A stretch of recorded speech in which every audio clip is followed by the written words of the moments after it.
Hai, thanks sudah like video ini. Teman-teman, gua akan bahas permainan menarik dari Daniel Dubov melawan Pragnananda dari game kedua.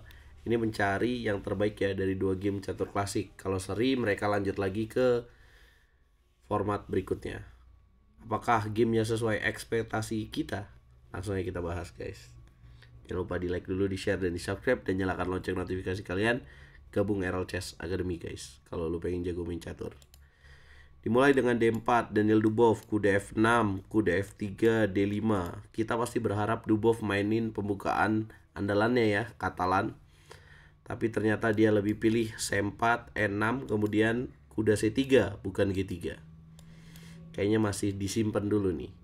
Ini artinya English Opening Anglo-Indian Queen Knight Variation.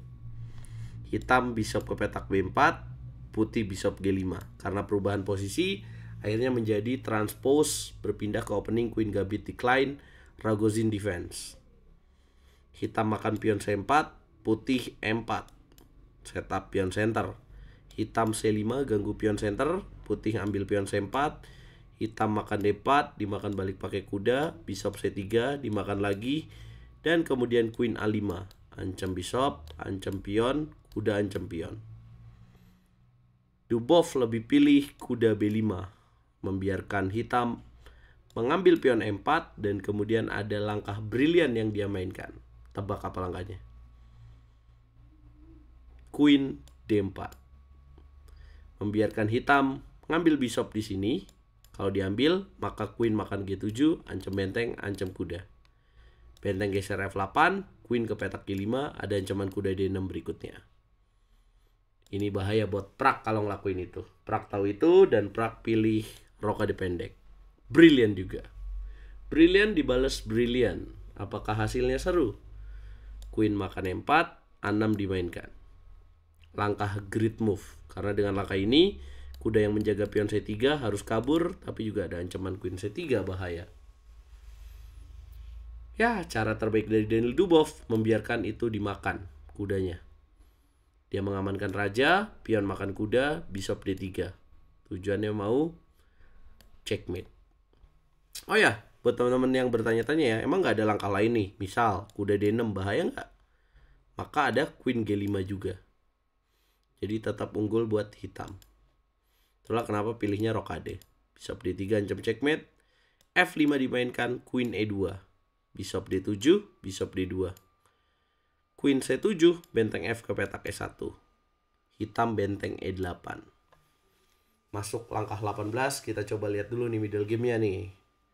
Daniel Dubov kalah satu pion, tapi punya inisiatif serangan. Dia yang pegang kendali serangan nih.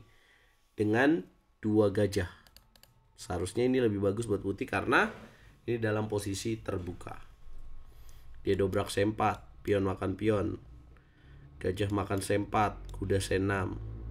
Benteng A C1, Queen D6. Langkah berikutnya, bishop C3, diagonal.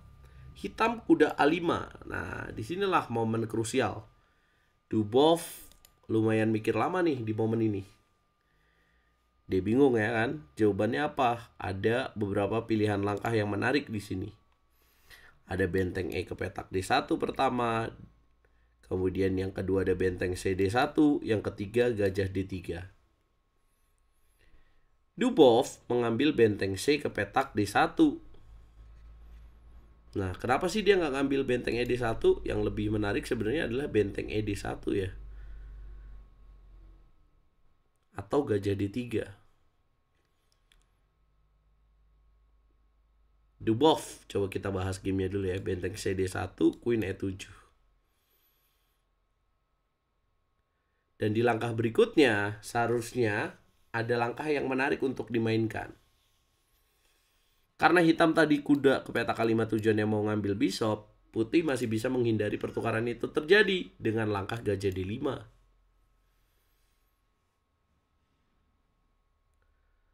Kemudian apabila hitam H6, bishopnya mundur ke petak F3.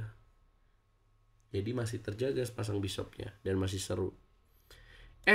Dubov malah pilih benteng makan D7. Artinya apa? Ya udah dimakan lah. Bishop makan E6. Ya udah, artinya gamenya menuju ke penyederhanaan dengan masing-masing memiliki 4 pion. Prak melanjutkan dengan kuda C6, putih benteng E2. Hitam B5, benteng B2. B4, kemudian dimakan, makan lagi, dan makan A2. Langkah ke-30, keduanya sepakat remis. Padahal awalnya keren banget ya. Brilian dibales brilian. Akurasi dari putih 98,1%, hitam 98,6%. Gue coba bahas kemungkinan lainnya pada saat momen kuda ke peta K5. Ini menjadi perdebatan. Kenapa putih nggak ngambil aja sih kuda di petak K5, kemudian dimakan, dan kemudian benteng C ke petak D1.